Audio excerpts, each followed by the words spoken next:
Hi, Julian. How's it? Hello there, Siddharth. Good to hear from you again. Going very well this side. How are things on your side? It's good, eh? It's just sunny, so I guess we're gonna get all the mosquitoes and the humidity again, but that's how it is every year, especially this time of year, I mean. Yes, yes, I know how you mean. Yeah, we're getting ready for the major summer heat here. It's going to be exciting. Yeah, that's true, eh? And as usual, it's always good to catch up with you, especially on an interesting topic, which is Zohran Mamdani becoming New York's first Muslim mayor, and it's going to be interesting to catch up on your thoughts. And my first question to you is now, what was your initial reaction to Zohran Mamdani being elected as the first Muslim mayor of New York, and what do you think this symbolizes for the city? Well, this is historic, and it reminds me very much of Trump's inauguration. This is kind of, you could say, the Democrats' equivalent of that high that the Republicans felt when Trump was inaugurated president. And admittedly, it's only a mayoral position, for one city, but it is pretty much one of the biggest cities in America and the United States. And so it certainly carries a huge significance. And let's look at the statistics. For example, Mamdani is not only the first Muslim in New York City as mayor, but also elected with a huge majority, over 50%, over 1 million votes. And this kind of thing is quite rare. It's unprecedented, really. Not only that, but as the youngest mayor, you could say, in history of New York City, this is something we haven't really seen before. And it looks like a bit of a pushback against Trump, in the MAGA movement. So it has huge significance because it's just unprecedented. We've never seen anything like this in New York City. It's much of a shock. Before this, we had the Cuomo dynasty. Mamdani ran against Andrew Cuomo, who was now as an independent, but still comes from a huge Italian family, generational, historical family involved in politics. His father, for example, was also a very significant player in the political scene. So it's a shock to the system, to the old system. It's very much like the last death throes to the Cuomo dynasty there and the previous power figures, the old guard, who are now really old and veterans. So not only that, but New York is traditionally Trump's city. Trump was raised and had a lot of his business in New York, Trump Tower. So, of course, this is also something Trump might take personally. Furthermore, the Jewish factor is huge in New York. Just as Durban has the biggest amount of Indians in the world outside of India, so similarly, New York has the biggest amount of Jewish people outside of Israel in the world. So naturally, when a Muslim person becomes the mayor of a city which is known to be a Jewish stronghold, it's going to have tremendous shock and ripple effects as a result of what we're seeing here at the moment. In your view, how might Mamdani's background and identity influence the policies he prioritizes and the community he focuses on? Well, let's look at his background. For example, we know that he is born in Uganda. But besides that, his parents are from India. So he's actually an Indian Muslim. And, it's quite unusual to find this kind of mix in an individual now in the United States. But certainly a cosmopolitan person by the looks of it. But let's be real. Mamdani comes from a very wealthy family. His father was an academic, a professor, PhD, and his mother is a filmmaker. So this family that he comes from has never really struggled. He may be presenting policies for the working class. These policies like free bus transport and putting a moratorium on the rent and helping the youth, for example. These are very noble causes for the masses. Nevertheless, he himself has never really had to struggle as one of the masses, as the working class. I don't think he's ever even had much of a job. He's only 34 years old. He was a student. He may have helped his mother in one of her film documentaries or something like that. But he actually is an elitist. He's from one of the 10% or the top 1% or whatever you want to call them. So we have to take this into consideration for his background. Now, not only that, but he's very liberal as far as being a Muslim goes, because he has an all-woman backing. His staff are all women, including the head of the police, the New York police. Now, that, of course, is another contentious point, because the police in New York are trained by the Israeli Defense Force. The IDF actually trained New York's police. So obviously there's going to be a bit of a clash there. Here's a person who said he's promoting defund the police, this is radical left-wing policies, whereas the police are trained by Israel. Not only that, he's a great friend of Soros. There's a photograph of him being seen arm in arm with Alex Soros, the son of George Soros, who's a known globalist, socialist. So we need to consider all of these things. He talks very much as if he's one of the people. But even Lenin and Marx themselves were elitists. They were intellectuals. They were academics. They didn't work hard and have to roll up their sleeves, so to speak. So we have to take these things into consideration when we look at socialism and communism and capitalism and the debate and the challenge which is going on right now for the heart of New York.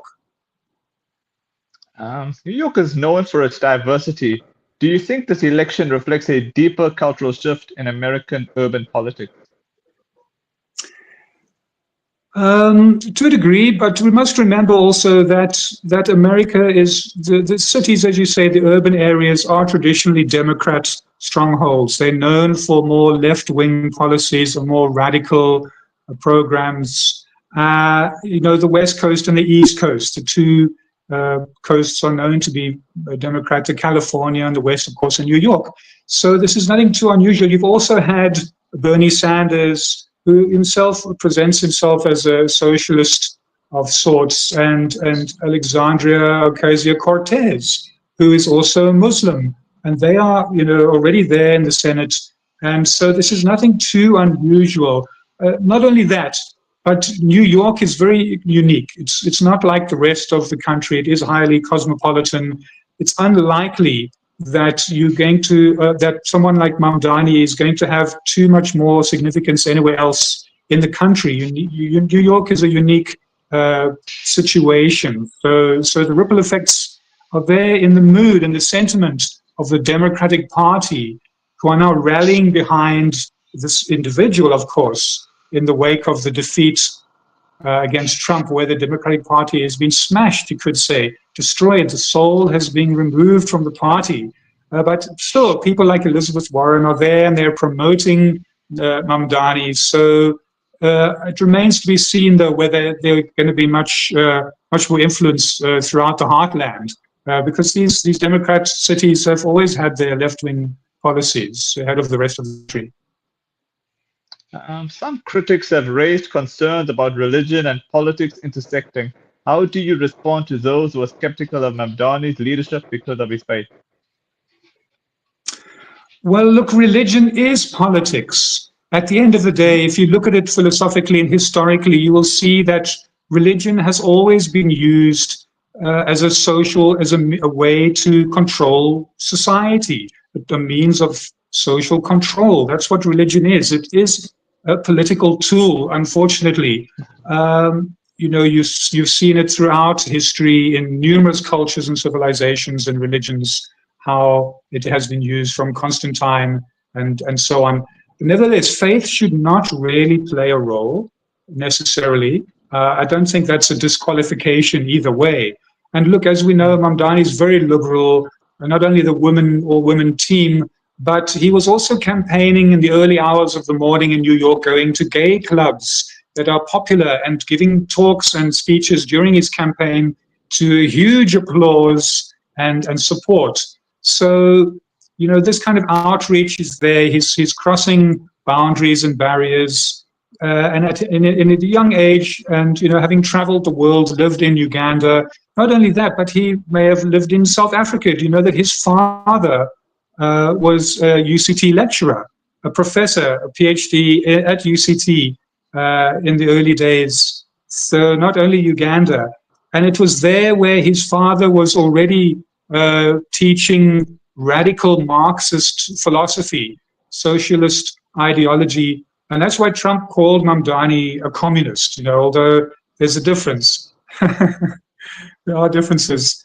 So the main problems are that as far as religion goes, Israel already uses, you know, religion and is already there in politics, you know, from the ADL and whatever else you may have.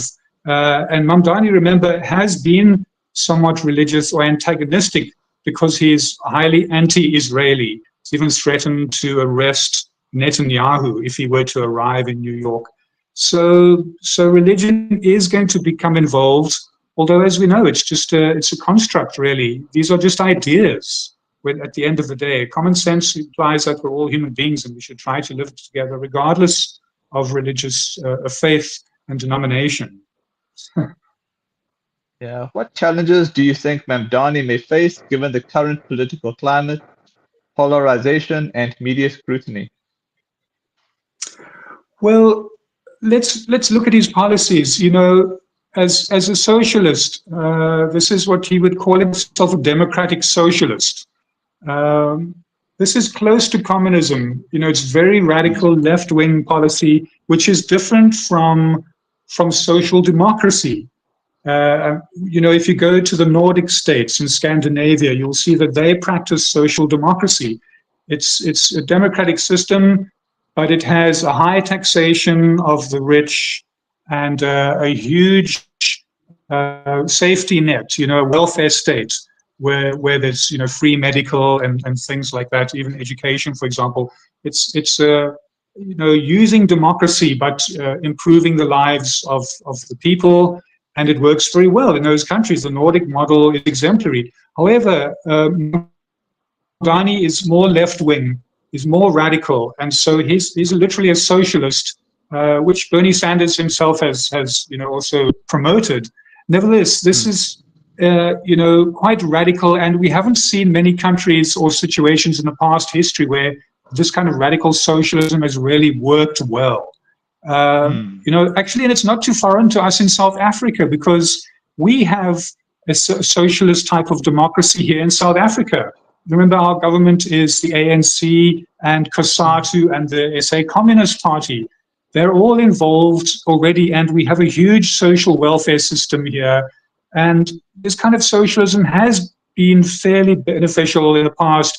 The problem is that it can end up disintegrating into authoritarianism, which is what happens with hardcore communism at the end of the day. You know, their idea is, no, we don't need democracy, we don't even need capitalism. It's completely socialist. It requires revolution in the beginning and a little bit of authoritarianism in the beginning, and then we hand over power, but usually the power doesn't get that well shared and the authoritarianism remains. So we need to be very careful of these concepts like communism and radical socialism, because the ideals are noble, but the people involved, you know, we know that Soros is funding this Mamdani candidacy and so on. So there may be other ulterior motives behind that. Furthermore, Mamdani has no experience. He's 34 years old. Like I say, he probably never ran a business of his own.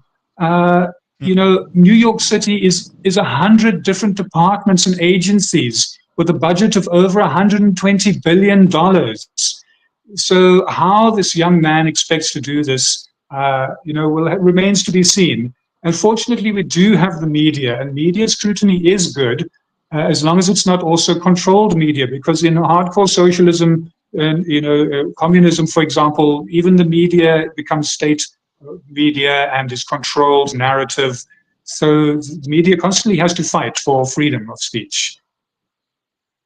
All right, before I get to my final question, there's a comment question for you here. This is from Rish Chitan. Hi, Julian. Thank you for an interesting pod. Do you think Zohran will complete the term? Yes, I think so, because he has a lot going for him, despite the fact that the Jewish landlords and the former old guard of New York are going to give him quite a fight. He has, some people say even funding from Hamas. Now, I don't know how literal that is. There's a lot of rumors going around. So he has become the face of the disgruntled, much like Trump became the face of the more right-wing conservative disgruntled people after the Biden administration. So when you have someone with his enthusiasm and energy and youth, who's erudite and well-spoken, educated, who has the funding, large amount of funding, who doesn't need to take Israel funding, for example, you'll certainly see a fight. They're going to have a fight on their hands, tooth and nail, and he's not going to go down easily. He's young, and so I think he'll still have a long way to go. He reminds me of the Obama kind of euphoria, where you had this person in the Democratic Party who was a bright young candidate who seemed, like he could work wonders. We all know, of course, that both parties are two sides of the same uni-party, and so there's more behind the scenes than we realize. But nevertheless, he's not going to go down lightly, and I'm sure he'll complete his term. There may be some bottlenecks or stalemate that may arise because of the clash. The woman who is highly pro-Israel is still running the New York City Police Department. Now that is, the size of a small army. That is bigger than some countries' armies. So, I think there's going to be a lot of friction, and there may be problems for the people in the street, much like when you have a government shutdown. Nevertheless, he's going to carry on, and he may even go on for years to come, considering how young he is. All right. My final question to you is, looking ahead, how do you think his victory could influence representation, minority political participation, and future elections across the United States? Well, let's look at the statistics in the United States. From a religious point of view, 62% are Christian. United States is 62% Christian, different denominations, and 30% atheist or non-denominational or agnostic. So that's most of America. That's most of the United States. The minorities are, the Jewish population are 2%. And Islam influence is 1% of America, of the United States. So it's a very small minority that we're talking about. Now, if we go to New York City, you're talking about 50% Christian, 30% non-denominational atheist, and 8% Jewish, and 4% Muslim. So certainly there's a more diverse community in New York City, but it's still very small. It's only 4% and 8%. Nevertheless, when we see how small the Jewish influence is, it's only 8%, yet they are still so powerful in their control of the levers of power and the systems in New York City especially. Then we can see that small minorities can have a great power, regardless of being very small. So certainly these socialist elements who have aligned themselves with radical people and ideas, and Islam seems to fall into that element as well, and is used now as a tool. There may be enough power and charisma behind someone like Mamdani, where this can really be driven forward, and other candidates can now come up and rise to the occasion and also carry the banner of socialism, which Bernie Sanders has been fighting for a long time. Whether it's going to work or not remains to be seen. As I say, there's very little proof that socialism can work, and certainly not communism. So it's going to be quite a battle. And cometh the man, cometh the hour, cometh the man, as the saying goes. So Mamdani is that man for this. He'll carry the banner for the Democrats, and let's see how far he can take it ultimately. Yeah. Anyways, thanks so much for your time, and look forward to the next one. Sure, my pleasure, Siddharth. Always happy to chat. Go well then. You too.